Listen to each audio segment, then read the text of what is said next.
Kasalukuyan ngayon tinitignan ng Philippine National Police ang posibilidad na koneksyon ng 1.5 billion pesos smuggled cigarette sa Malabon sa kaparehong items sa Batangas City.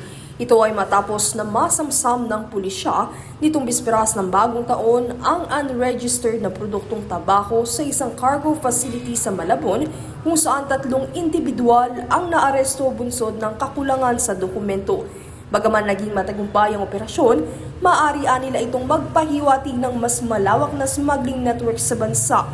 Kaya naman sa utos ni PNP Acting Chief Police Lieutenant Jose Melencio Navtatis Jr., pinalawak na ang investigasyon upang masigurado ang ugnayan ng mga insidente. Mula sa pantalan, nakatuon din ang pulisya sa less suspected areas para sa mas mahigpit na pagbabantaya. Samantala, ang issue sa smuggling ay nakakaapekto sa lehitimong negosyo na nagdudulot ng kabawasan sa kita ng gobyerno at nagbibigay daan sa iligal na gawain ng mga individual.